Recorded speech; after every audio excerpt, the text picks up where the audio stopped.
राधे राधे दोस्तों, हमारे चैनल में आप सभी का स्वागत है।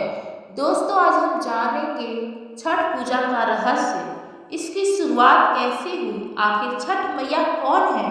यह पर्व सिर्फ पूजा नहीं बल्कि शुद्धता, श्रद्धा और आत्मसंयम की परम परीक्षा है। दोस्तों, आप सभी जानते हैं कि यह साल में 2 बार मनाया जाता है, कार्तिक मास और चैत मास। अभी चैत मास में 22 मार्च से लेकर के 25 मार्च तक यह पर्व मनाए जाएंगे। छठ पर्व की विशेषता यह है कि इसमें तन, मन और आत्मा की पूर्ण शुद्धता आवश्यक मानी गई है। इस पर्व में गलती की कोई गुंजाइश नहीं होती, इसी कारण इसे महापर्व या महाव्रत कहा गया है।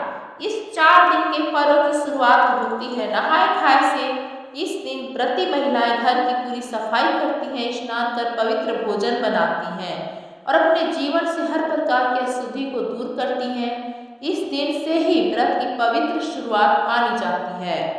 अब प्रश्न उठता है, कौन है छठ मैया। पौराणिक मान्यता के अनुसार छठ देवी सूर्य देव की बहन मानी जाती हैं। माता षष्ठी, जिन्हें छठी मैया कहा जाता है, सृष्टि की प्राकृतिक देवी के छठे अंश से उत्पन्न हुई है। इन्हें षष्ठी देवी कहा गया है, अर्थात सृष्टि की वह शक्ति जो बच्चों की रक्षा करती और संतान को दीर्घायु प्रदान करती है। मार्कंडेय पुराण में ही उल्लेख मिलता है कि जब सृष्टि का निर्माण हुआ तब प्रकृति देवी ने अपने आप को 6 भागों में विभाजित किया। उनके छठे अंश से प्रकट हुई मातृशक्ति, जिन्हें ब्रह्मा की मानस पुत्री कहा गया। इन्हीं देवी को सभी लोकों में बालकों की रक्षक माना गया है। छठ मैया की पूजा इसलिए की जाती है ताकि वे हर संतान को स्वस्थ, बुद्धिमान और दीर्घायु जीवन का वरदान दें। माना जाता है कि शिशु के जन्म के 6 दिन बाद इन्हीं देवी की पूजा की जाती है ताकि वह बालक जीवन भर सुरक्षित रहे। उनकी कृपा से संतान को न केवल लंबी आयु मिलती है बल्कि जीवन में सुख, शांति और समृद्धि भी प्राप्त होती है। छठ पूजा का सबसे बड़ा प्रतीक है सूर्य देव और जल, क्योंकि सूर्य जीवन का आधार है और जल उसके अस्तित्व का सार है। इससे व्रती जल भगवान सूर्य को अर्घ्य देकर यह स्वीकार करते हैं कि हमारे जीवन का प्रत्येक पल प्रकृति और उसके तत्वों का ही प्रसाद है। यही कारण है कि छठ पूजा में व्रती महिलाएं या पुरुष नदी, तालाब या किसी पवित्र जलाशय के किनारे बैठकर पूजा करते हैं। वे डूबते हुए सूर्य को अर्घ्य देती हैं क्योंकि वह दिन के अंत का प्रतीक है और अगले दिन उगते सूर्य को अर्घ्य देकर नई ऊर्जा का स्वागत करती हैं। यह पर्व केवल आस्था नहीं बल्कि आत्मसंयम का भी प्रतीक है। छठ व्रती पूरे समय अपने मन और शरीर को पूर्ण रूप से पवित्र रखते हैं, केवल सात्विक भोजन करते हैं और व्रत के दौरान कठोर नियमों का पालन करते हैं। कहा जाता है कि जो व्यक्ति पूरे श्रद्धा भाव से छठ मैया की पूजा करता है उसकी हर मनोकामना पूर्ण होती है। जो महिलाएं संतान प्राप्ति की इच्छा रखती हैं, छठ मैया उन्हें मातृत्व का वरदान देती हैं। जो पुरुष या स्त्री कठिनाइयों में फंसे हो, उनके जीवन में सूर्य देव और छठ मैया की कृपा से उजाला फैलता है। छठ व्रत में केवल पूजा ही नहीं बल्कि सेवा, सहनशीलता और संयम भी प्रमुख है। घाट की सफाई, पूजन सामग्री की शुद्धता और हर कार्य में सावधानी, यह सब छठ का मूल है, क्योंकि यह पर्व सिखाता है कि सच्ची भक्ति तभी पूर्ण होती है जब मन, कर्म और वचन तीनों पवित्र हो। छठ मैया का आशीर्वाद पाने के लिए भक्त पूरी निष्ठा से 4 दिन तक कठोर नियमों का पालन करते हैं। पहले दिन नहाय खाए, दूसरे दिन खरना, तीसरे दिन संध्या अर्घ और चौथे दिन उगते सूर्य को अर्घ्य देकर व्रत का पारण किया जाता है। मित्रों, छठ व्रत का यह पहला भाग यही समाप्त होता है। अगले भाग में हम सुनेंगे वह पौराणिक कथा जिसने इस पर्व की नींव रखी है, जहाँ एक राजा ने संतान के लिए किया यज्ञ और जब सब कुछ नष्ट होने लगा तो स्वयं प्रकट हुई देवी षष्ठी। अब आइए सुनते हैं राजा प्रियव्रत और देवी षष्ठी की अद्भुत कथा, जिसने इस पर्व को जन्म दिया। बहुत समय पहले एक राजा हुआ करते थे। उनका नाम था राजा प्रियव्रत। वे न्यायप्रिय, धर्मनिष्ठ और प्रजा के प्रिय थे। उनकी रानी का नाम था मालिनी। राजा और रानी का जीवन हर प्रकार से सुखी से था, लेकिन एक बड़ी कमी थी, उनके कोई संतान नहीं था। राजा प्रियव्रत संतान सुख के लिए वर्षों से यज्ञ, हवन और दान करते आ रहे थे, परंतु उन्हें सफलता नहीं मिल रही थी। रानी मालिनी भी हर देवी देवता की पूजा करती, हर व्रत रखती, लेकिन उनकी गोद सुनी ही रही। एक दिन अत्यंत दुखी होकर राजा प्रियव्रत ने महान ऋषि कश्यप के पास जाकर अपनी व्यथा सुनाई। उन्होंने कहा, गुरुदेव, मेरे पास सब कुछ है पर संतान नहीं। कृपा कर बताइए, ऐसा कौन सा उपाय है जिससे मेरे वंश की ज्योति जल सके। महर्षि कश्यप ने राजा की प्रार्थना सुनकर पुत्रेष्टि यज्ञ करने का आदेश दिया। राजा ने यज्ञ करवाया और यज्ञ पूर्ण होने के बाद महर्षि ने रानी मालिनी को यज्ञ प्रसाद स्वरूप खीर दी। महर्षि ने कहा, रानी, यह खीर अत्यंत पवित्र है, इसका सेवन करने से तुम्हें पुत्र प्राप्त होगा। रानी मालिनी ने श्रद्धा भाव से खीर खाई और कुछ समय बाद गर्भवती हुई। राजा और रानी दोनों अत्यंत प्रसन्न हुए। 9 महीने बीतने के बाद जब बालक का जन्म हुआ तो सारा राज्य खुशी से झूम उठा, लेकिन भाग्य को कुछ और ही मंजूर था। वह बालक जन्म लेते ही मृत हो गया। रानी मालिनी की आंखों से आंसू बह निकले। राजा प्रियव्रत शोक में डूब गए। उनकी सारी आशा जैसे बूझ गई। दुख और निराशा में राजा ने निश्चय किया कि अब वे आत्महत्या कर लेंगे। वे जंगल की ओर निकल पड़े और जैसे ही वे जल में कूदने वाले थे, अचानक आकाश से एक दिव्य प्रकाश प्रकट हुआ। उस आकाश से एक देवी प्रकट हुई, तेजस्विनी, सुंदर और दिव्य आभा से युक्त। राजा घबरा गए और हाथ जोड़कर बोले, आप कौन है देवी? देवी ने मुस्कुराते हुए कहा, राजन, मैं षष्ठी देवी, ब्रह्मा की मानस पुत्री। मैं उन सभी की रक्षा करती हूँ जिनकी संतान संकट में होती है। जो मुझे सच्चे मन से पूछते हैं उन्हें संतान सुख प्राप्त होता है। राजा ने विनम्रता से कहा, माँ, यदि आप सच्ची संतान देने वाली देवी हैं तो मेरी रानी को पुत्र रत्न का वरदान दीजिए। देवी षष्ठी ने कहा, राजन, यदि तुम चैत्र मास का छठ व्रत का पूजा करोगे तो तुम्हें न केवल संतान प्राप्त होगी बल्कि तुम्हारा वर्ष सदा सुखी रहेगा। पर याद रखना यह पूजा अत्यंत पवित्रता और संयम से करनी होगी। राजा प्रियव्रत ने यही किया। चैत्र मास के महीने में उन्होंने छठ पूजा किया। नदी किनारे सूर्यदेव को साक्षी मानकर षष्ठी देवी की पूजा की। उन्होंने संकल्प लिया कि वे इस पूजा को हर वर्ष करेंगे और सबको इसके बारे में बताएंगे। कहते हैं देवी षष्ठी की कृपा से रानी मालिनी फिर से गर्भवती हुई। 9 महीने के बाद उन्होंने एक सुंदर और स्वस्थ पुत्र को जन्म दिया। राजमहल में हर्ष की लहर दौड़ गई। देवी षष्ठी को धन्यवाद देने के लिए राजा ने पूरे राज्य में दीप जलाए और व्रत का आयोजन किया। उस दिन से छठ पूजा की परंपरा शुरू हो गई। लोगों ने समझ लिया कि यह पर्व केवल सूर्यदेव की उपासना नहीं बल्कि मातृ शक्ति देवी षष्ठी की आराधना भी है। जो इस व्रत को सच्चे मन से करता है उसके घर सुख, शांति और संतान की समृद्धि आती है।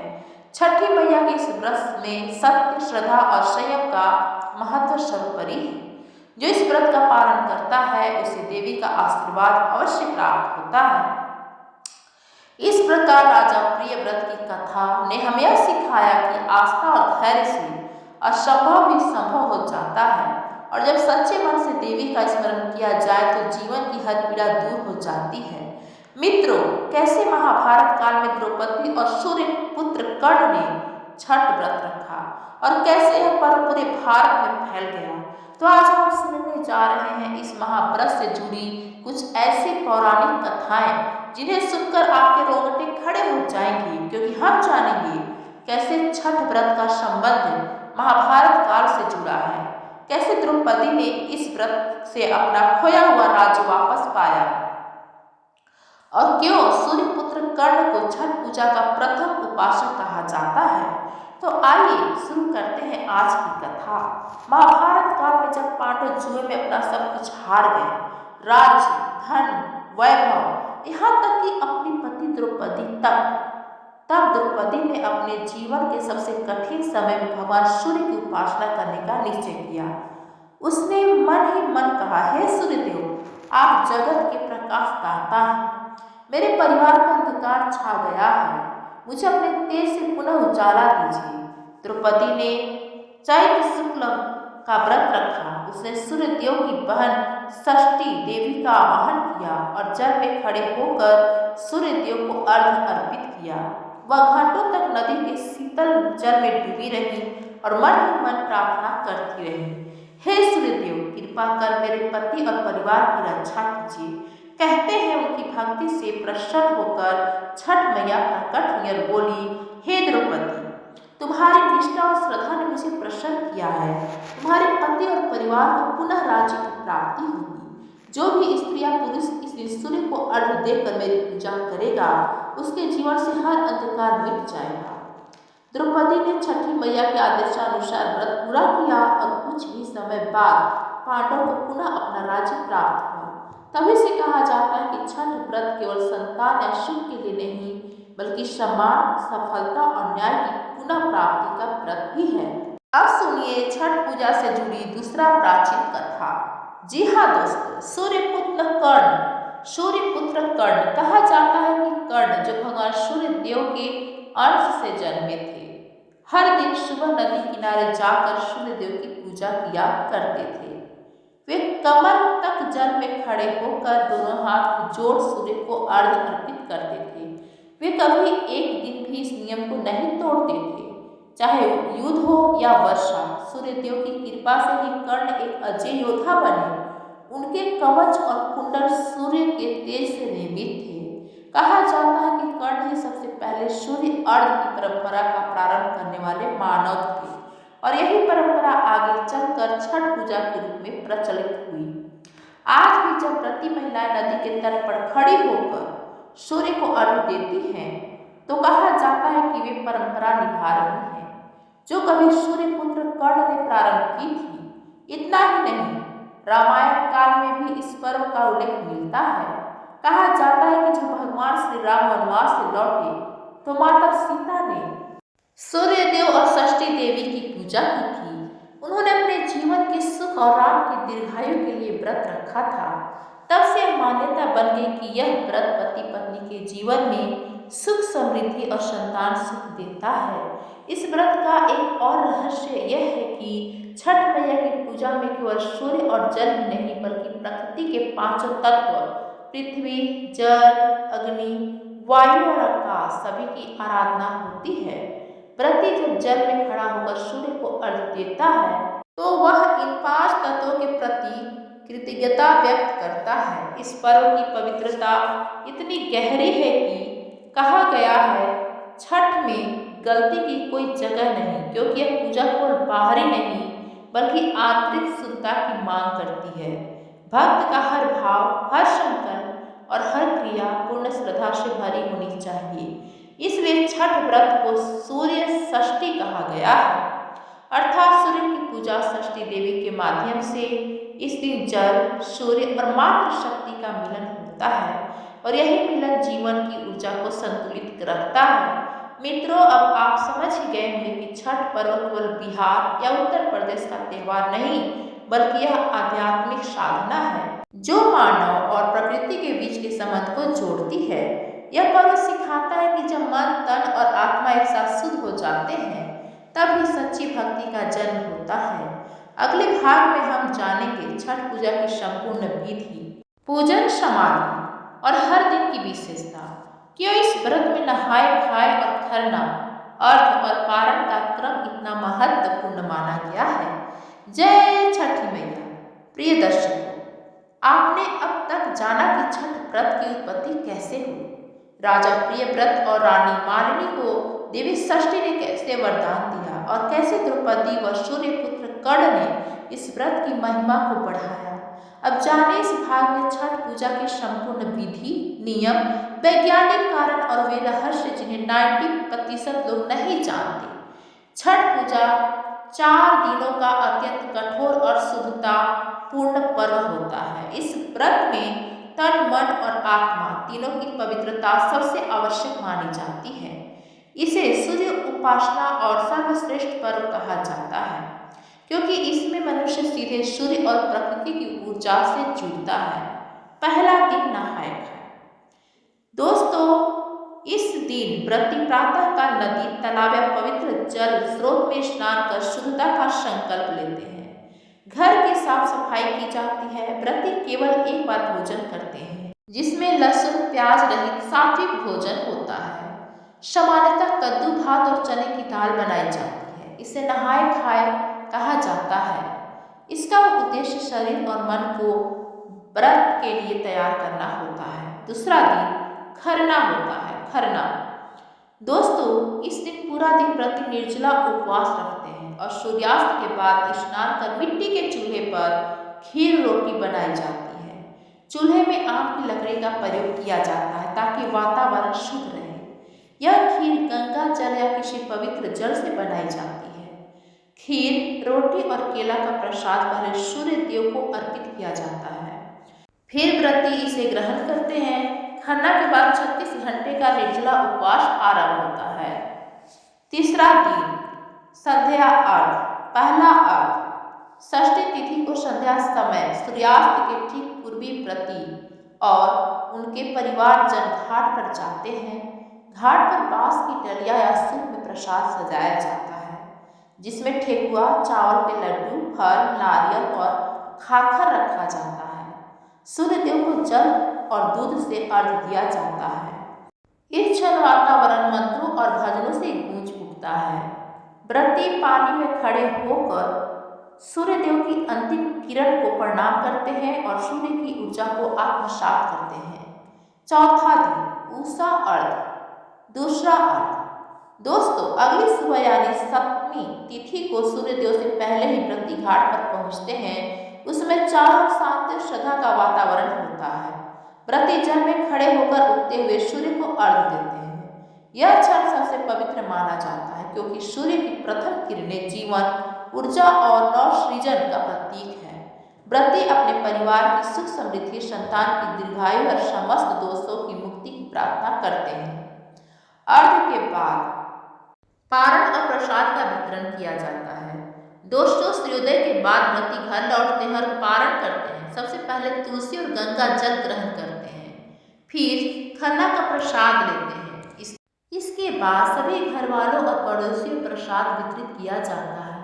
यह माना जाता है कि जो व्यक्ति छठ का प्रसाद श्रद्धा से ग्रहण करता है, उसके जीवन से नकारात्मकता दूर होती है और सौभाग्य बढ़ता है। व्रत के नियम और सावधानी। छठ पूजा में किसी प्रकार की अशुद्धि वर्जित है। व्रती रजस्वला अवस्था में नहीं होती। घर में मांस, मद, तामसिक भोजन और झूठ फरेब से दूरी रखी जाती है। पूजा के दौरान कोई मनमानी नहीं की जाती। कहा जाता है कि छठ मैया हर व्रती की भावना जानती है, इसलिए हर कार्य निष्ठा से करना आवश्यक है। इसलिए कहा गया है, जो सुने छठी मैया के गुण, ओकरा दुख ना हो। सूर्य देव के किरण जे छुए, ओकरा जीवन में रोशनी होए। प्रिय दर्शकों, अगर आपको छठ मैया की संपूर्ण कथा और विधि पसंद आई हो तो वीडियो को लाइक करें और चैनल को सब्सक्राइब जरूर करें। जय छठी मैया, जय छठी मैया, जय छठी।